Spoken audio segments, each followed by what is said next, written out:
Good morning, students. Today I am here to teach you all the format of the formal letter. Formal letter format. First of all, let us see what should be the format of the formal letter. First, we have to write the sender's address.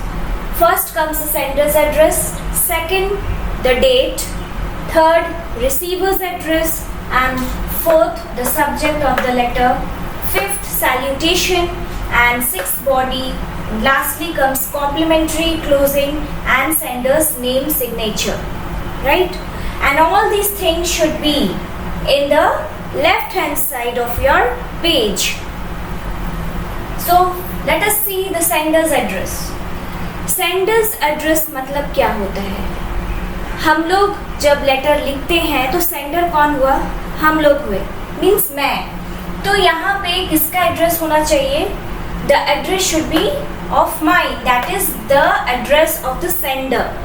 So if first you have to write the address like where you live, your contact details of the sender, your phone number and the locality in which city you are. Okay, this one is clear, sender's address. Then second comes the date. Next you have to write is the date. हम लोग को क्या लिखना है? Date. तो date क्या है? The date is written leaving one line space after sender's address. हम लोग date यहाँ पे कैसे लिखेंगे? sender's address लिखने के बाद एक लाइन छोड़कर we have to leave one line space, and then we will write date here only, this side. Then comes the receiver's address. Receiver's address means हम लोग जिसको लेटर लिख रहे हैं, जहाँ पहुँचेगा लेटर, तो उसका एड्रेस होना चाहिए यहाँ. Suppose we are writing the letter to the principal. Here we are talking about the formal letter. Formal letter में हम लोग क्या बोलते हैं? To the principal, to the editor, for business purpose, letter of complaints, then letter of orders. All these comes under formal letter. So suppose if we are writing the letter to the principal, so what we will write there? Address. Address किसका होगा? Principal का. तो principal must be of some school, right? तो school कहाँ पे है? That proper address we have to give. हम लोग को वो एड्रेस देना होगा. जैसे स्कूल अगर सपोज दिल्ली में है तो दिल्ली में कहाँ में एक पर्टिकुलर एरिया होगा, देन उसका pin code. Okay, all these we have to give. Another thing, if we are writing to the editor, then again we have to write of which newspaper. This is the Telegraph. Next is to the editor, Telegraph, and then कहाँ पर भेज रहे हैं? ये receiver कहाँ का है? Delhi. Okay, so write here the address of the recipient, that is receiver address, जो receive करेंगे लेटर को. Next comes the subject of the letter. Subject of the letter means what? That तुम किस लिए लिख रहे हो, पर्पस क्या है तुम्हारा लेटर को लिखने का. So the main purpose of the letter should be written in only one line. ठीक है, it should be very precise, that is एक लाइन में आपको लिखना है सब्जेक्ट क्या है. Suppose if you are writing to the principal, principal को अगर आप एज अ स्टूडेंट लिख रहे हो that I want to leave for one day, ठीक है, regarding that you are writing the letter, तो आप क्या लिखोगे यहाँ पे? द मेन पर्पस क्या होगा? Application for leave for one day, okay, और requisition for leave for one day, right. यहाँ पे लिखेंगे एक दिन की छुट्टी के लिए, and in just one line you have to write. Next is salutation. Salutation मतलब हम लोग जिनको लिख रहे हैं, तो यहाँ पे सपोज प्रिंसिपल को लिखे हैं, तो principal might be a female or a male. If it is a female, if he or she he is a male, then you will write respected sir, and in case if it is a female, you will write madam or respected madam. Okay, next comes the body. Body means here the matter of the letter. Letter को हम लोग describe करेंगे यहाँ, for which matter you are writing the letter, and this letter and this body should be in 3 paragraphs, right? 3 paragraphs में होना चाहिए, लेकिन ये तीनों पैराग्राफ के बीच में कोई भी गैप नहीं होना चाहिए, means there should be no space और line left, it should be continuous. So beginning में हम लोग क्या लिखेंगे? If you are writing for the principal we will write with due respect. हम लोग स्टार्ट कैसे करेंगे? With due respect I so and so. You write your name, you will introduce yourself. तो इंट्रोडक्शन अपना देना है. I so and so of class so and so from your organization. अपना school का नाम लिखो.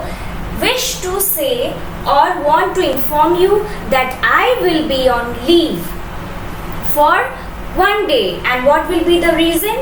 आपको वहाँ पे रीजन भी लिखना है. मेन कंटेंट में आपको वहाँ पे रीजन भी लिखना होगा कि आप क्यों एब्सेंट होंगे उस दिन, आपको छुट्टी किस लिए चाहिए. देन फिर उसके बाद आप क्या लिखोगे? रीजन वहाँ पे लिखोगे कि सपोज आपकी दीदी के मैरिज है, योर सिस्टर्स मैरिज, और यू माइट बी सिक, आप बीमार हो सकते हो, और some other reasons you can give.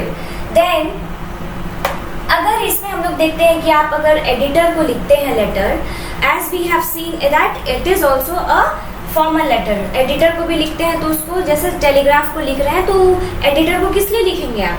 You will write for some reasons, like if there is a problem regarding electricity in your area, electricity की problem है आपके एरिया में, या फिर water problem है, या फिर roads की problem है, road खराब है. So in that purpose subject में आप लिखोगे कि regarding for the problem related to so and so. ठीक है. और फिर वहाँ आप डिस्क्राइब करोगे कि अब फिर इसमें देखो एडिटर में आपको क्या करना है.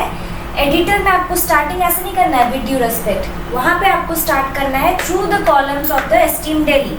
Through the columns of your esteem daily I so and so wish to say, और through the columns of your esteem daily I want to say that there is so and so problem. ये problem है हमारे, हम यहाँ के रहने वाले हैं एंड यहाँ ऐसा सिचुएशन है, इस तरह का प्रॉब्लम है, और वो सारा तुम डिस्क्राइब करोगे.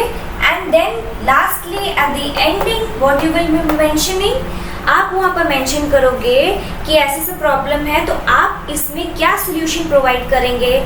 आप मतलब कुछ सजेशन, हम ये चाहते हैं कि आप ये सजेशन आप अपने न्यूज़पेपर में डालो ताकि गवर्नमेंट इस पे फोकस करे.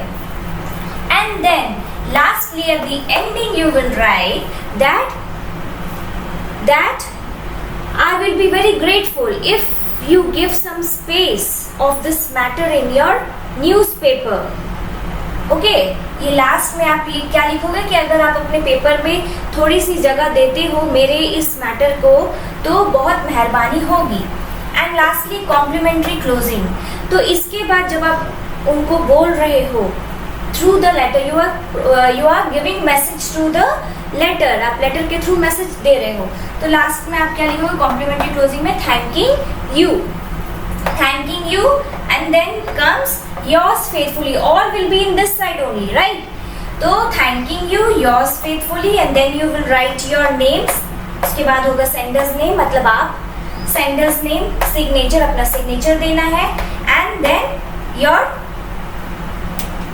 Contact detail. बस इतना लिख के आपको स्टॉप कर देना है. So again for the revision I am telling you that what will be the format. First comes the sender's address, next comes the date where we will have to leave one line. Sender's address के बाद एक line छोड़ना है. उसके बाद होगा receiver's address, जहाँ पे लेटर आपको पहुँचेगा उनका यहाँ पे एड्रेस होगा. Then we will write the subject कि आपका मैटर क्या है, not matter, the purpose of writing the letter. एक लाइन में आपको सिर्फ लिखना है. उसके बाद सैल्यूटेशन होगा, किसको लिख रहे हैं उसको रेस्पेक्टेडली बोलना है, तो respected sir, respected madam.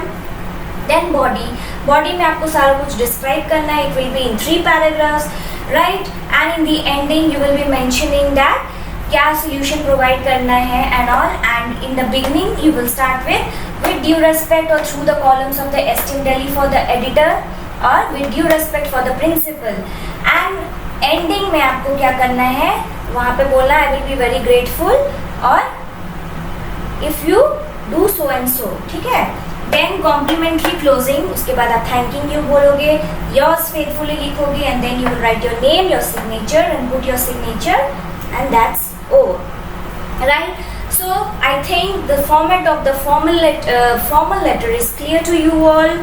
We will come back with the format of the informal letter in the next video. Till then, stay tuned. Goodbye.